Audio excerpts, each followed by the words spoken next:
October 26, 1942, Guadalcanal, Henderson Field, the most important piece of real estate in the Pacific, a tiny airstrip on a god-forsaken jungle island. If the Japanese take it, they control the Solomon Islands, cut off Australia, win the Pacific War. If the Americans hold it, they start the long road to Tokyo. Tonight, the Japanese are throwing everything they have at it. 15,000 soldiers, artillery, tanks, defending a critical sector, 33 Marines, led by Platoon Sergeant Mitchell Paige. Before dawn, 32 of those Marines will be dead or wounded. Paige will be alone, manning a machine gun, fighting an entire Japanese regiment. For hours. This is the story of the most improbable defense in Marine Corps history. August 31st, 1919, Charleroi, Pennsylvania.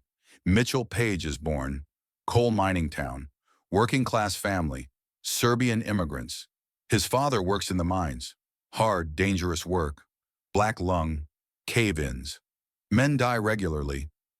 Young Mitchell watches his father come home every night, covered in coal dust, coughing, exhausted. He decides, that's not going to be my life. 1936. The Great Depression has America in a stranglehold. Jobs are scarce. Paige is 17 years old. No future in Charleroi. He sees a Marine Corps recruiting poster. Join the Marines. See the world. He enlists. September 1936. Boot camp at Paris Island. The drill instructors try to break him. The heat, the discipline, the relentless physical training. Paige thrives. He's tough. Coal miner's son tough. He doesn't quit, doesn't complain. After boot camp, infantry training, Paige discovers he has a talent. Machine guns. The Browning M1917 water-cooled .30 caliber machine gun, a beast of a weapon, 41 pounds. Without ammunition or water, complicated. Requires a crew of 3 or 4 men. Paige learns every part, can take it apart and reassemble it blindfolded, can clear jams in seconds, can estimate range by eye. He becomes a machine gun specialist. 1930s and early 1940s. Paige serves in Shanghai, China, then the Philippines, sees the tensions rising, knows war is coming. December 7th, 1941, Pearl Harbor. Paige is now a sergeant, 7 years in the Corps, professional Marine. He's assigned to the 7th Marine Regiment, 1st Marine Division, June 1942. The regiment receives orders, classified. No one knows where they're going. They ship out from California, sail west across the Pacific. The destination, Guadalcanal, an island no one's ever heard of. August 7th, 1942. The 1st Marine Division lands on Guadalcanal, America's first offensive operation of World War II, the first step on the long road to Tokyo. The initial landing is easy. The Japanese are surprised. They flee into the jungle. The Marines capture Henderson Field, a partially completed Japanese airstrip. The real fight begins now. The Japanese want that airfield back. They start sending reinforcements. Thousands of troops, landed at night by destroyers. The Tokyo Express. The Marines dig in, form a perimeter around Henderson Field, and the Japanese attack again and again and again. Brutal jungle fighting, malaria, dysentery, hunger, no supplies, cut off. The Marines hold. October 1942.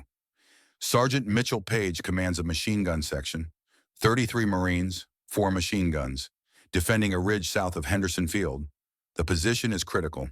If the Japanese break through here, they pour into Henderson Field. Game over. Intelligence reports are grim. A massive Japanese offensive is coming. The Sendai Division, 15,000 men, elite troops, against the entire Marine perimeter. About 11,000 Marines, many sick with malaria, low on ammunition, exhausted. October 24th, Japanese attacks begin. Probing, testing defenses. October 25th, heavier attacks. The Japanese are finding weak points. Paige's sector is quiet, too quiet. He knows what that means. They're coming here next. October 26th, 1942, early evening. Paige inspects his positions. 4 machine guns, covering interlocking fields of fire, good positions.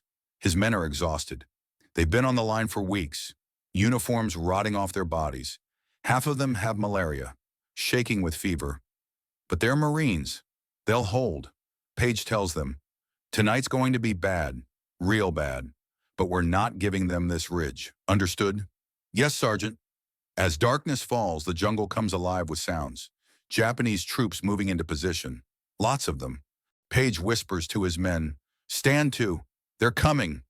2200 hours, 10 p.m. The Japanese artillery opens up. Shells rain down on the Marine positions. The jungle erupts in explosions. The bombardment lasts 30 minutes. Then silence. Paige knows what comes next. Out of the darkness, screaming. Banzai! Hundreds of Japanese soldiers charge up the ridge. Paige's machine guns open fire. Tracers cut through the night. The leading Japanese fall. But more keep coming. Waves of them. The Marines fight desperately. Machine guns firing continuously. Barrels glowing red hot. Paige runs from position to position, bringing ammunition, directing fire, encouraging his men. The first assault is repelled. Japanese bodies pile up in front of the Marine positions. A brief lull, then they come again. Midnight. The attacks are relentless. The Japanese don't stop. They don't care about casualties. They just keep coming. Paige's machine guns are running low on ammunition. The gun crews are exhausted, some wounded, but they keep firing. 200 hours, 2 a.m., a massive attack. The Japanese break through on Paige's left flank. A neighboring position is overrun. The Japanese are now behind Paige's line. Grenades explode, hand-to-hand fighting in the darkness. Paige grabs a rifle, fights off Japanese soldiers trying to flank his position. One of his machine gun positions falls silent. The crew is dead. Paige runs to it. Japanese soldiers are everywhere. He fires his pistol, drops several, grabs the machine gun. It's jammed. In the middle of combat, under fire, Paige clears the jam, reloads, opens fire, cuts down the Japanese trying to overrun his position. He runs back to his command position. Another gun is silent. That crew is down too. Paige now has only 2 functioning machine gun positions, and maybe 20 Marines still fighting. 300 hours, 3 a.m., another massive wave. The Japanese are screaming, throwing grenades, firing rifles. One of Paige's remaining machine guns takes a direct hit from a grenade. The gun is destroyed, the crew dead, down to 1 machine gun, and maybe a dozen Marines. Paige runs to the last gun. The crew is nearly out of ammunition. 1 man is wounded. Paige helps feed ammunition. The gun fires until the belt runs out. The assistant gunner is hit, falls. The gunner is hit, falls. Paige is alone at the gun. Japanese soldiers are 20 yards away. Charging, Paige grabs the machine gun. It's a crew-served weapon, weighs over 100 pounds with the tripod. He doesn't care. He lifts it, holds it, fires from the hip. The Japanese charging him fall. More come. Paige keeps firing. The barrel is so hot it's glowing. The water in the cooling jacket is boiling. Steam hissing. Paige doesn't stop. He walks forward, firing, advancing toward the Japanese. They can't believe what they're seeing. 1 man, 1 machine gun, walking toward them, firing. They break, fall back. 400 hours, 4 a.m. Paige is still alone. His position is surrounded by Japanese dead, maybe 200 bodies. He's run through all his ammunition, belts lying empty everywhere. He looks around. His entire section is gone, dead, wounded, evacuated. He's the only man left, but the Japanese are regrouping. They're coming again. Paige runs from position to position, gathering ammunition from the dead. American ammunition, Japanese ammunition, anything. He finds a damaged machine gun, repairs it enough to fire, sets it up. The Japanese attack again. Paige fires, alone. For another hour, he holds that ridge by himself. 1 man against hundreds. 5 o'clock hours. 5 a.m. Dawn is breaking. Reinforcements finally arrive. A platoon of Marines. They can't believe what they see. 1 sergeant, surrounded by hundreds of Japanese dead, still manning a machine gun. The platoon lieutenant runs up. Sergeant Paige, where's your section? Paige, covered in blood and dirt, says calmly, "This is my section, sir. The reinforcements take up positions. The ridge is secure. The Japanese pull back." Daylight reveals the carnage. Over 300 Japanese dead in front of Paige's position, killed by his machine guns, many killed by Paige personally. His entire section, 32 men dead or wounded. Paige, unhurt, not a scratch.